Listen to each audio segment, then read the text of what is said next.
Bonjour Vincent. Alors Bonjour Christine. la peur, c'est vrai on connaît tous ça, un moment ou un autre de notre vie, régulièrement, moins régulièrement, de manière plus passager. Qu'est-ce qu'il faut faire? Alors déjà, moi j'ai une question. Est-ce que vous pensez que les gens qui réussissent de grandes choses ont peur? Forcément. Oui, eux aussi, ils ont peur. La différence, c'est que leur peur ne les empêche pas d'agir. Et c'est sur quoi j'aimerais insister. Aujourd'hui, oui, ok, on peut avoir peur dès qu'on teste quelque chose de nouveau, dès qu'à un moment donné, il y a Parce que c'est l'inconnu. C'est l'inconnu, c'est risqué, il y a des risques potentiels. Est-ce que pour autant ça doit m'empêcher d'agir? Non. Alors d'où vient la peur? Peut-être déjà expliquer, elle vient de nos ancêtres, il y a très très très longtemps. Pourquoi ils avaient peur? Parce que quand ils sortaient de leur grotte, hein, d'accord, à l'angle de la rue, il y avait peut-être un animal. Je vois bien, j'imagine bien la du grosse. bosquet, hein, on est bien d'accord. Voilà, ça c'était la peur, c'était pour être évidemment vigilant. Aujourd'hui, la mort n'est plus au coin du bosquet, Heureusement. mais ça reste encore là. Et souvent, la peur, elle est engendrée par un processus mental, notre imagination. Et on se dit, il pourrait se passer ci. Et puis, en gros, on a tellement d'imagination qu'on imagine les scénarios catastrophes.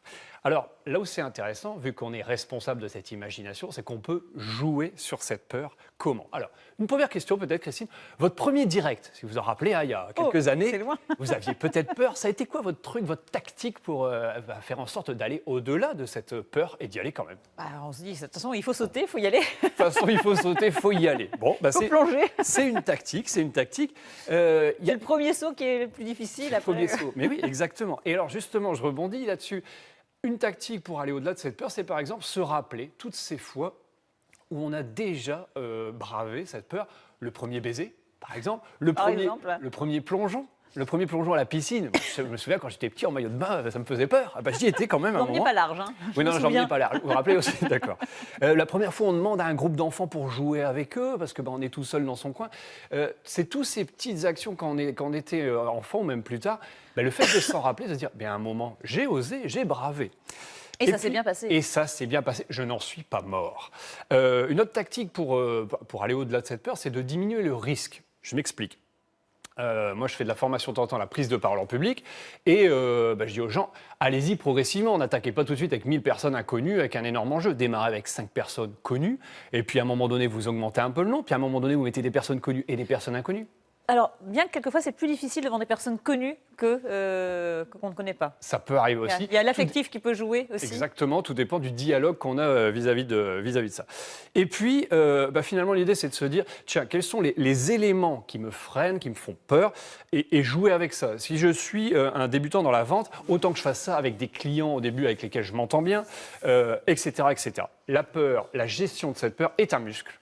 À partir du moment où je le renforce, travaille régulièrement. C'est comme si le cerveau dit « Ouais, c'est bon, j'ai déjà été au-delà de mes peurs, je sais que je peux y arriver. » Un dernier moteur pour se challenger, c'est quoi? C'est de se centrer, non pas sur la peur, mais sur le résultat. Le qu'est-ce que ça va m'apporter? Et si je reste centré sur la fierté d'avoir osé, ça va aussi m'aider à déclencher, à passer à l'action, malgré cette... Se rappeler ce qu'on a fait auparavant, et se dire qu'on a réussi finalement, et voilà, pourquoi pas réussir encore une fois. Encore une fois. Je ne parle pas évidemment, et je conclue avec ça, des phobies. On est sur complètement autre chose, mais je voulais quand même le préciser. C'est une pathologie. Là, on est plus dans l'idée de faire appel à un professionnel compétent et si possible de se le faire conseiller. Ce sont plus les peurs que l'on a au quotidien.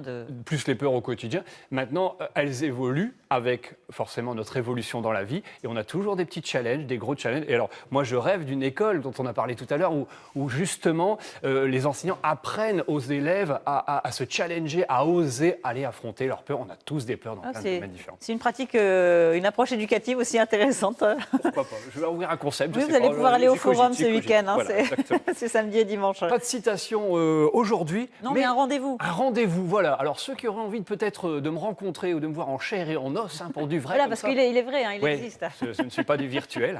Eh bien, ce sera demain soir avec la conf show sur la gestion du temps. Ouais, aussi un grand sujet, là. Un autre grand programme. Voilà, toutes les infos sont sur happysuccess.fr. On se retrouve et ça se passe au Spotlight à Lille. Spotlight à Lille, tout près du théâtre Sébastopol. Merci beaucoup. On sera au rendez-vous, bien sûr. Merci Christine. Bonne journée. Vous n'aurez pas peur pour la conférence? Si, un petit peu. Mais justement, j'aime bien ça parce que ça me permet de rester vigilant. Bon, allez, bon courage en tout cas. Merci Vincent.